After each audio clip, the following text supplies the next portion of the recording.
Hey all, this is Raul, And this is Agatha. and this is Sci-why. Spooky Sci-why. So Halloween is coming, and since we love Halloween, I love Halloween. you love Halloween like especially hard. Like I like it, and I enjoy dressing up. But he is obsessed. For him, the Halloween is like whole year long. The whole year, yeah. Halloween is the best season of all. But now it's officially here. So Finally. Yeah, so we decided to do something that will be a bit like spooky, creepy, weird. A little scary. Yeah, like still sciencey, but maybe from the side that we usually don't talk about. Well, it's a Halloween special, Yeah. I would say. And that's it, basically. I don't know exactly what we will talk about. So Well, it's science, but the freaky side of science. Mhm. The creepy one. The storm night science. The it's alive science. Okay? Cool. So we recommend you to listen to this episode when it's like dark and gloomy and windy and rainy outside. Or at work. Both are good. Or But- both at work and with terrible weather, which is very possible if you live in Poland. Yay! And well, I would recommend to get ready. Hold on to your butts, because we are for a wild ride. I would say prepare some hot beverage to warm up your mood, and be ready because we are going to talk about some freaky stuff that. Well, I hope that it will, give you some chills, if Ooh. anything. Okay? Okay. Okay. Whew. Let's start, as I like, strong.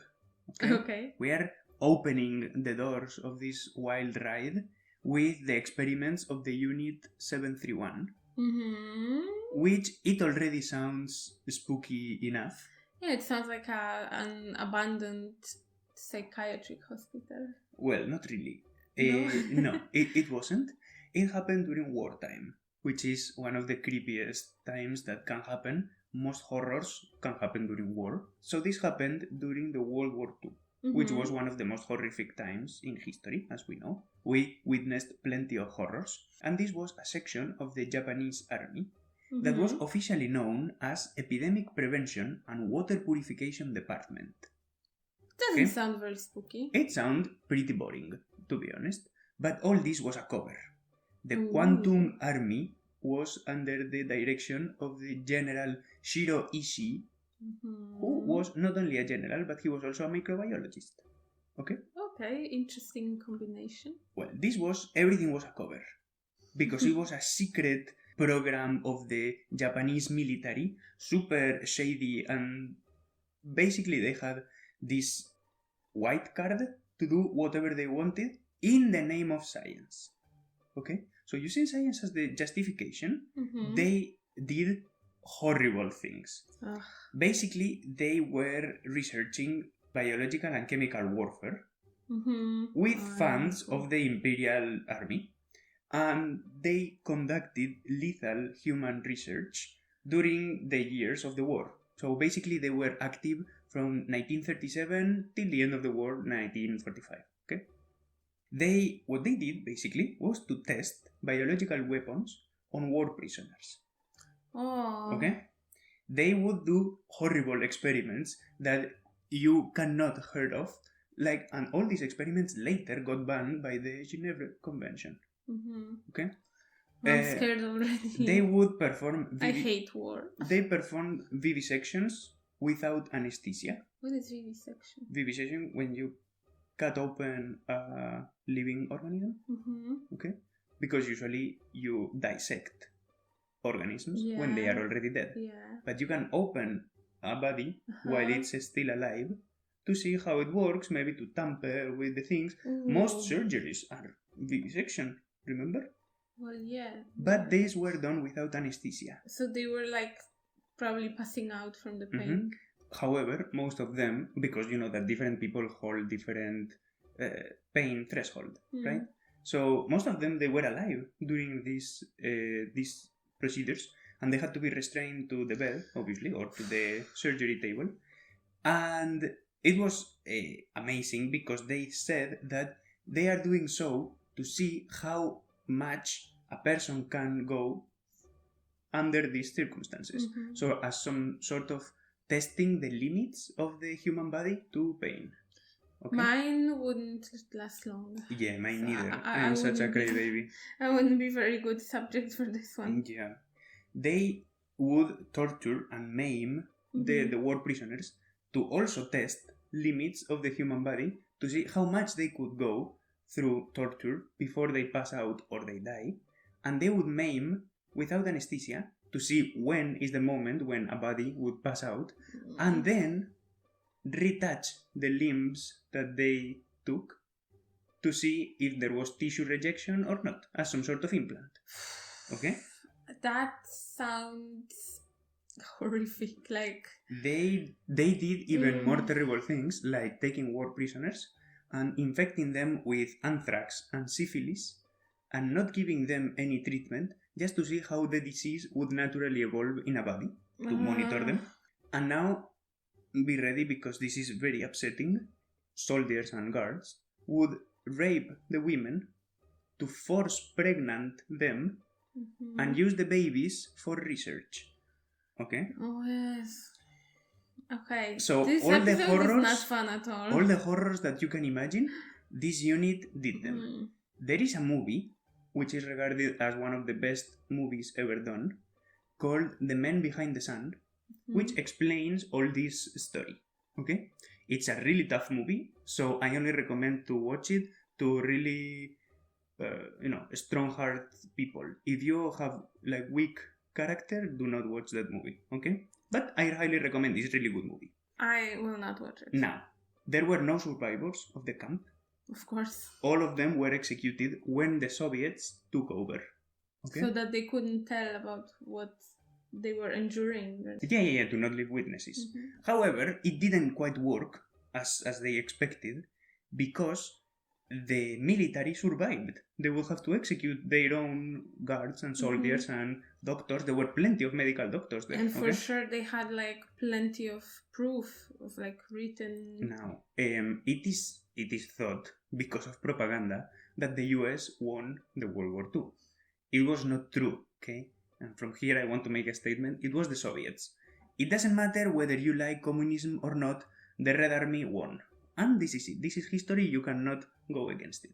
So when the Soviets dismantled the unit, they collected this huge evidence against the Japanese army and this unit 731, and they wanted to trial them.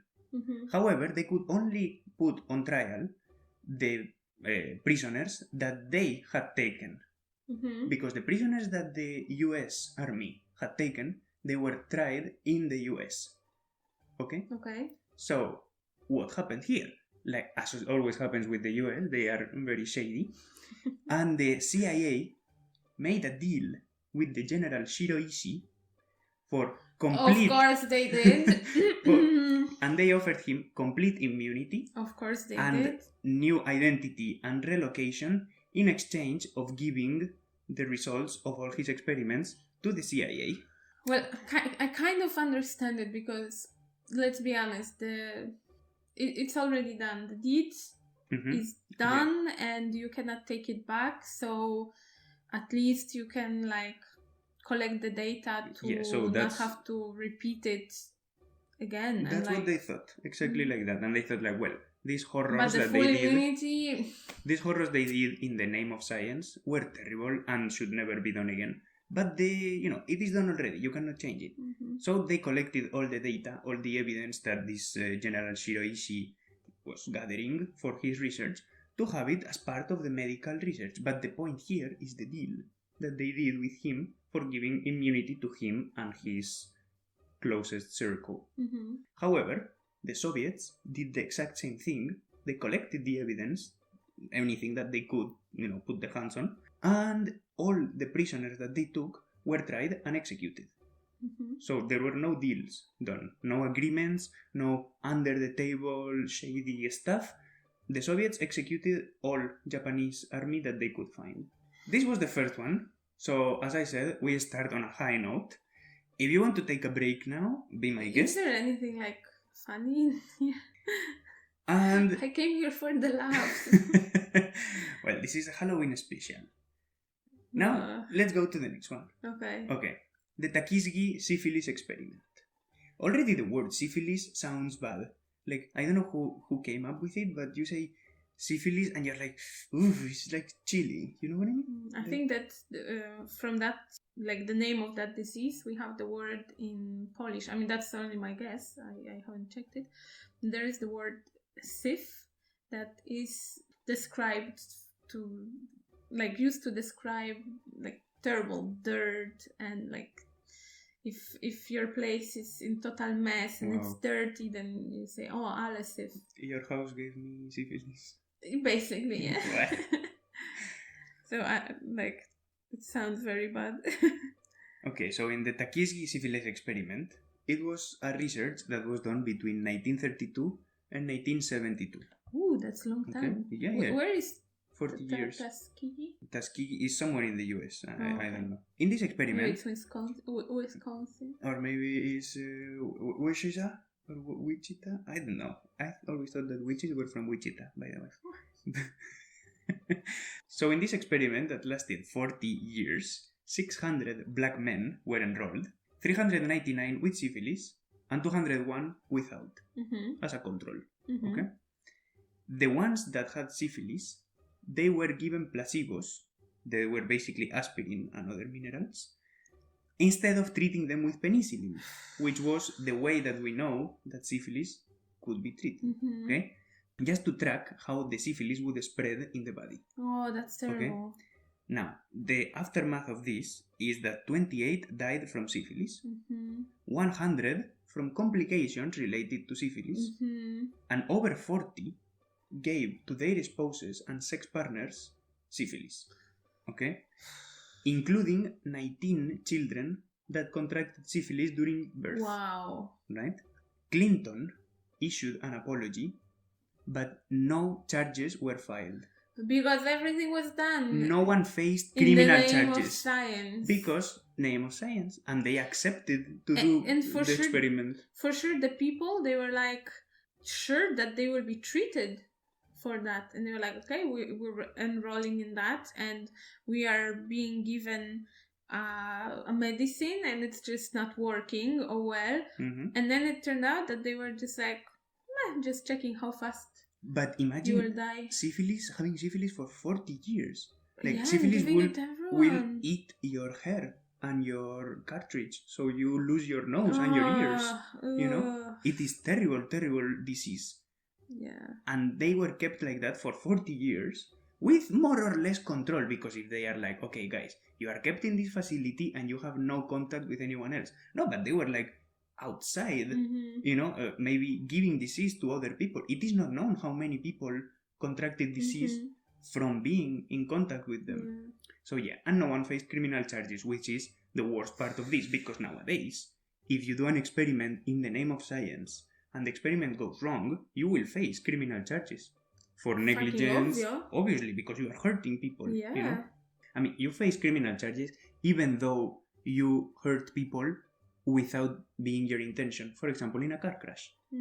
So, you see? And I understand that you do the research for some time just to check it, and then you do damage control and you treat them anyway, but being like, nah, they were just like that. People for so long. And the thing is that they were, all of them were black.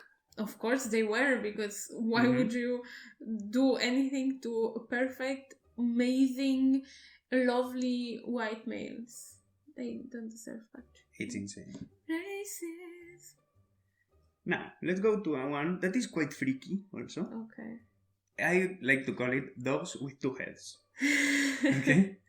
This was done by a Russian scientist called Vladimir Demikov, who was a surgeon, very, very good surgeon, that did a lot of research in transplants and coronary surgery. He was really Coronary good. surgery is... The surgery that you do in your heart and the arteries surrounding it. Yeah. Okay. He was the first person in history to perform a successful coronary bypass, which is a very common technique nowadays that can save your life, basically. So, in the year 1954, he successfully transplanted the head, shoulders, and the front legs of a puppy in the neck of a German Shepherd. What? It's insane.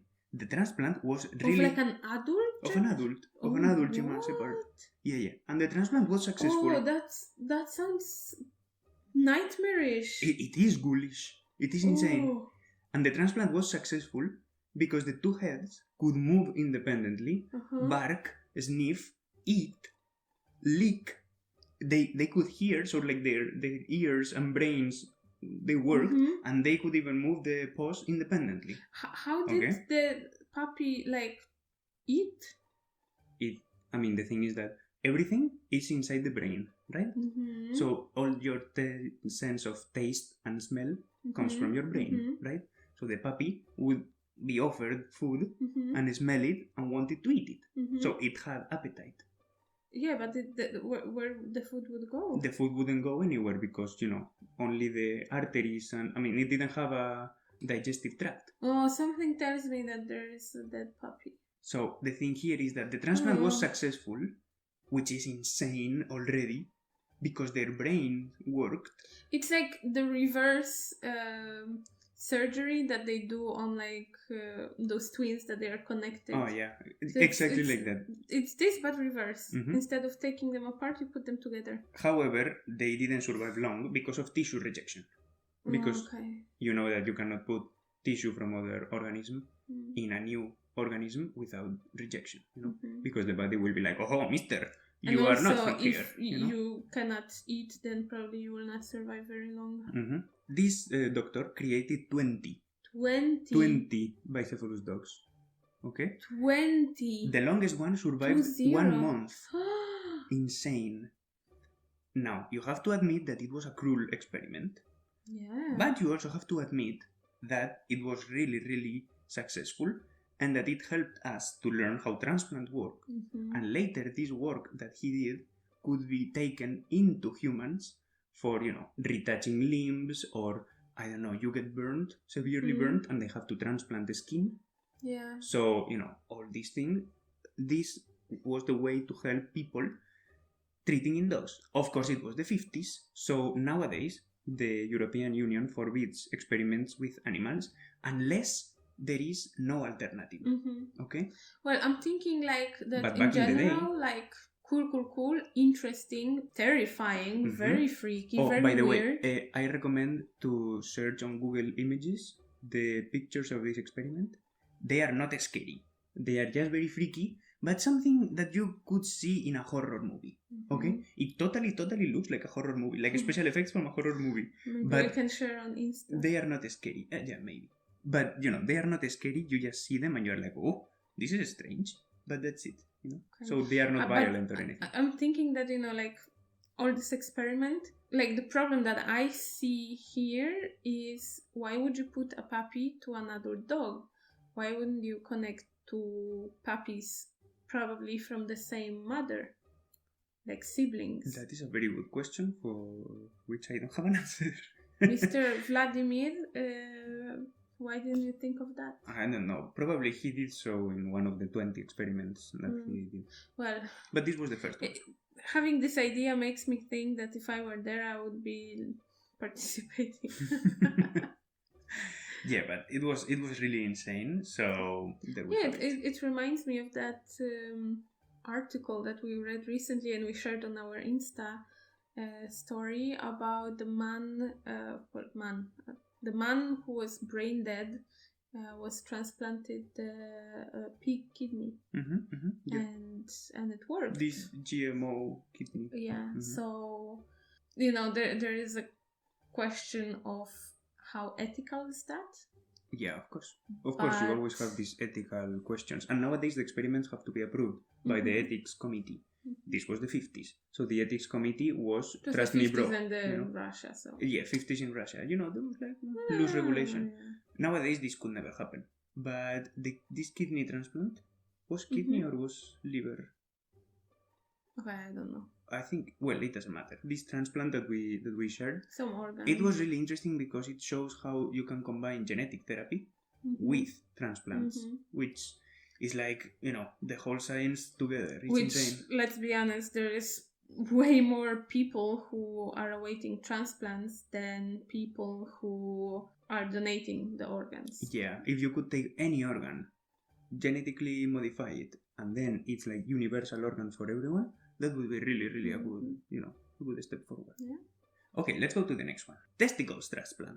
This one is, I think it's a little funny, but it's also, pretty annoying because of the idiot that came up with it. Okay. The guy was, I don't really like to, insult people. He does. Okay. But this guy was such a fucking idiot, there is no way to put it. His name was Leo Stanley. He was doctor in medicine and was the chief surgeon and coroner at the San Quentin prison in California. He was, holding this job from 1913 till 1951. Okay. So, funny years in the US. Yeah. He believed that criminals were criminals because of low levels of testosterone. Okay? So they were basically calling them sissy. Okay. Like, if anything, it's the other way around. It's like you have so much testosterone that you will commit the crime to prove your body's what a manly man you are. He thought that everything comes from hormones. So, having high levels of testosterone will make you a proper man, like, I don't know, President Harry Truman, for example. That's so ridiculous. But low levels of testosterone will make you insecure, okay? Will make you, a bit feminine. Therefore, you will try to compensate your feminine behavior from the low levels of testosterone through violent behavior, becoming, therefore, a criminal. Okay? What about women who commit crimes? Women do not commit crime. They only make mistakes. Okay? So, I'm not sure about this theory. These levels of testosterone would also produce mental diseases, and they were genetic. Okay? Okay, yeah. Therefore, he supported the idea that criminals should be sterilized so they cannot pass their defective genes to their offspring, creating like a saga of criminals with low testosterone. Okay? However, involuntary sterilization was illegal. And it is still illegal. But the doctor, he was very smart, so he could convince these patients that they were inmates in the prison to voluntarily get sterilized. Because you can get voluntarily sterilized, okay? Of course you can. Not in Poland. Well, maybe not in Poland, but in the US you can. So you can go to the doctor and be like, bro, cut my balls. And the doctor will be like, okay, there you go. Okay? So he convinced them. So it is not really, the problem here is the boundary, because involuntary sterilization is illegal, but nothing was said about convincing people to get sterilized. Yeah. Okay? So finding some excuses. It's already a little shady. If you have people who are uneducated and they want to be a good citizen, but they are told that you can never be a good proper citizen because of your low level of testosterone. Exactly. And you're like, what is a testosterone? And then the doctor comes and tells you, look, this is what you have to do. I will cure you. Now you will be... And what would you say? You would say, of course. Yeah, obviously. Sure. So, we don't know how many were, because he didn't keep any records. So we don't know how many patients he sterilized. Shady. Very, very shady. He even transplanted testicles from executed prisoners that were young to older prisoners. Okay. Even though mutilating a dead body was illegal back then. It is still illegal. But back then it was illegal to mutilate a body without the permission of the family. So he did so without asking the family. And what are you going to do? Pull down the pants of your dead cousin to see if he has his balls? So especially in the prison. Exactly. So they were like, and he was the coroner of the prison. So he could do whatever he wanted. He had like a white check. That's what happens when people are given too much freedom.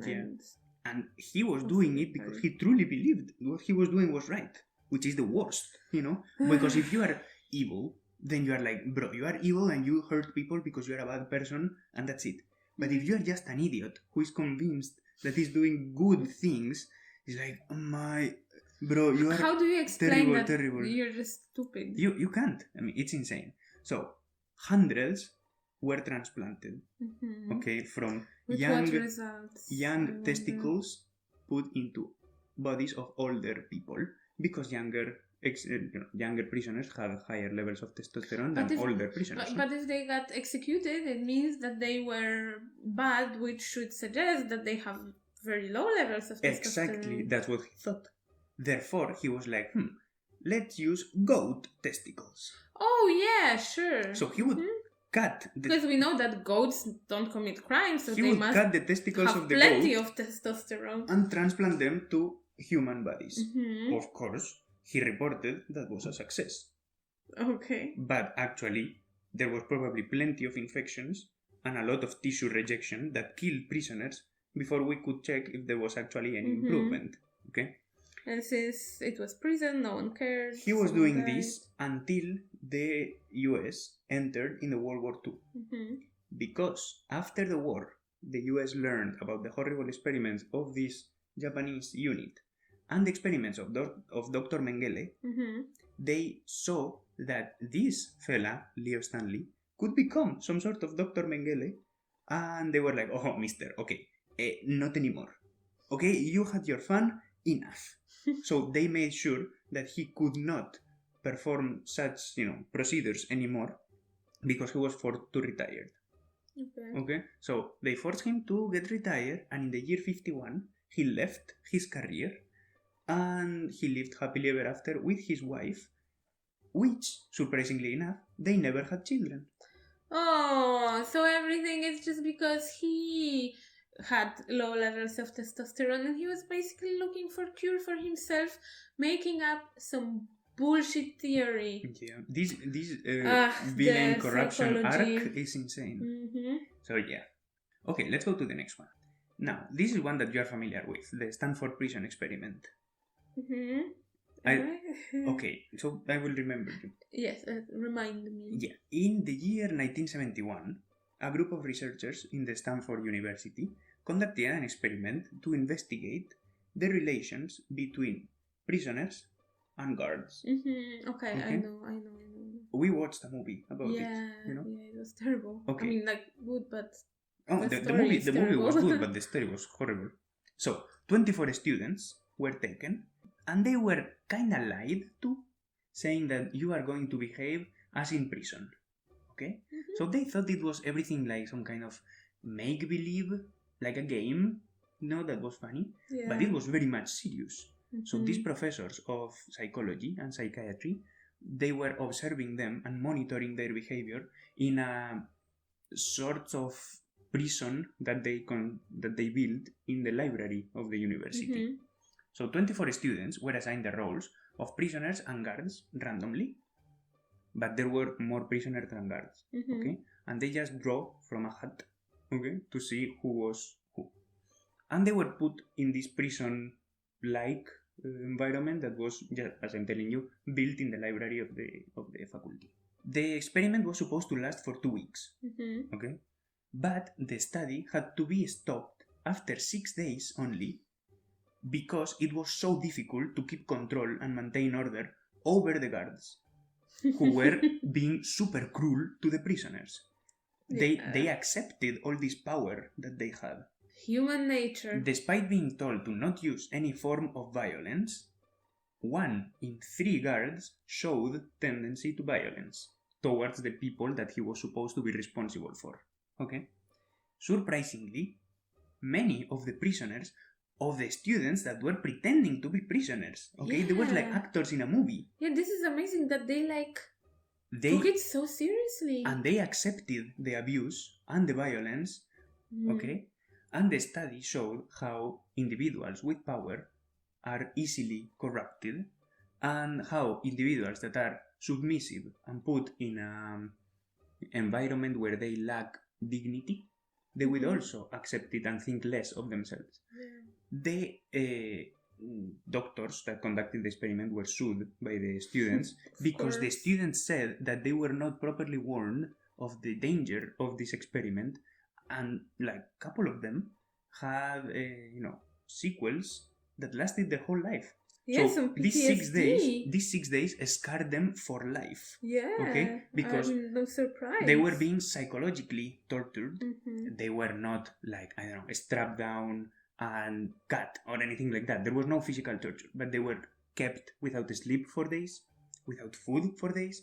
They were closed in a closet for days, standing in a closet that was so narrow that you could only stand. Yeah. All done by these students pretending to be guards to the students pretending to be prisoners. So like, what the fuck? Okay? And there is a very interesting movie called Stanford Prison Experiment thing or something like that. Remember. You can just search Stanford Prison Experiment and it will appear in Google. And there is now a landmark. There is a plaque in the Stanford University saying that in this library in the year 1971 was conducted this experiment, blah blah. You know? So yeah. Even this is an experiment that was some make-believe shit. Yeah. It was not real. It was supposed to be like a small thing, and then it's like, whoa. Amazing. Like, give them those 2 weeks and they will kill each other. Yeah. So it only lasted 6 days, so go figure. Now, the next one, and is the last one, okay? So, stay with me. I call it resuscitated dogs. Now, let me take you to the magical 40s. I don't know why, but there are a couple of Russian scientists in this list. It's not that I have... I don't know why. It's not that I have a special, sympathy for Russians more than anyone else, but I don't know. It happens that they were just cruel It just doctors. happened that they had a lot of freaky shit. So, in the year 1940, there was this Russian scientist called Sergei Brukhonenko and Boris Levishomsky, they were both doctors in medicine, who claimed to be able to keep a dog's head separated from the rest of the body for hours using a special pump that they invented to pump the blood. What's their problem as with a heart dogs? of sorts. I don't know, they could haven't, I don't see what is the difference using a dog or a cat. Maybe because dogs were more willing to participate because they have this, open nature, which only makes it more sad, I think. The thing is that they had invented a new heart-like pump that could extract the blood from an organism and pump it back. Okay? That makes sense. And they called it autojector. Okay? This special machine, let's say, was able to do the same movement as the heart is doing, and therefore, if the blood supply stays untouched, it's oxygenated. Yeah, so everything should keep the organism alive. The brain just needs the heart to keep on pumping blood. Exactly. So, in theory, it worked. And they were like, okay, let's put it to practice. So they chop off the head of a dog, extracted the blood, and pump it back through this machine autojector. Okay? The thing is that they recorded it on video. Wow. Okay? And they showed, these two scientists, how the head of the dog would respond to stimuli like showing the tongue. They were able to sniff things that were given to them. They could hear things because they could move their ears. All while the head is separated from the body, kept on a tray, okay, on a platter. It's insane. So they could even lick their mouths, move their eyes. So they were responding, okay? But there were multiple dogs? They did this with, of course, several subjects. Oh, my. And the thing is that the footage is public. Really? So you can watch it? Because of this Liberty of Information Act, all this footage is public. So you can just write... Have you seen it? I have watched it, yeah. How is it? It's on Wikipedia. Like very spooky? Is it spooky? It is quite spooky, really. The footage is public, so as I say, and you can watch it, and it's called, write it down, Experiments on the Revival of Organisms. Do I want to watch it? It's not as freaky as one might think. It's quite spooky, okay? But is it's it like pretty boring. Bloody or something? It isn't. It's just, it's just spooky, okay? And you just watch it, and it's quite boring because there is not much going on. It's just dog's head showing its tongue. However, well, it's on Wikipedia. Okay, I will watch it. You can watch it on Wikipedia. It's not long either. However, since the only proof that we have is the video, some scientists think that the video is fake and that such thing did not occur. Okay? That it didn't happen. It was just Russian propaganda to see how evolved their medicine is. However, the autojector did exist, and they tried it on patients, and it proved successful to extract blood from, I don't know, during surgery. So you have to extract, let's say, the blood of all the internal organs and kept it somewhere, to be fresh, and then pump it back.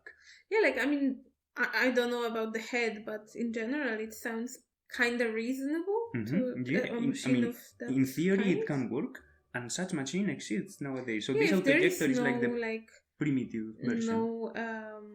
There is no infection, for example. Yeah.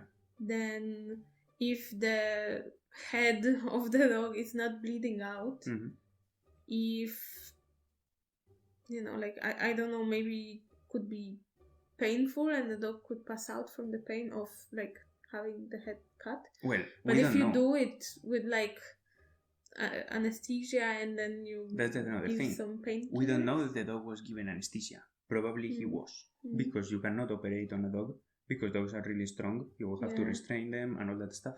So probably it was given anesthesia. The blood, so it couldn't have been just like, I brought an axe, let's cut it, and now 5 minutes later let's connect it. Probably. And it's not that easy because you have to, like, cut the tissue in the proper way, so it's, it can be retouched. Yeah. So not all tissues cut in the same way can be retouched. So it has to be a very clean cut, no?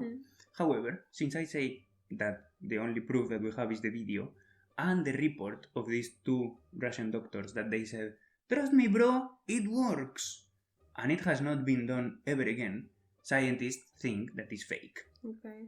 But maybe they could supply blood constantly but not keep a head alive for days like they claimed that they achieved.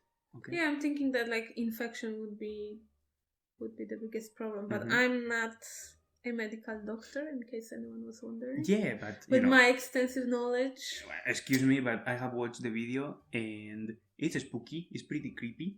Also a little boring because there's not much going on. But it's funny to see these old doctors being, using these complicated words and stuff. It all reminds me, like, talking, like, about the dogs and Russia and the doctors and everything. It reminds me of that book that I don't remember who wrote it or what was the title, but since you've read everything in the world, you will probably know.